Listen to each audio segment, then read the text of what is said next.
Hello guys, तो आज हम प्लांट करेंगे पान का पौधा। तो यह देखिए, यह एक साधारण सी पान की टहनी है जिसमें कि जड़ निकल आए हैं।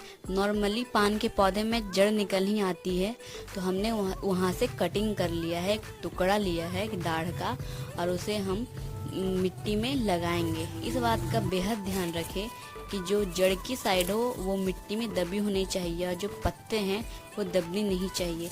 आप चाहें तो उस डंडल को रख के मिट्टी ऊपर से डाल सकते हैं। Subscribe my channel. Thank you for watching.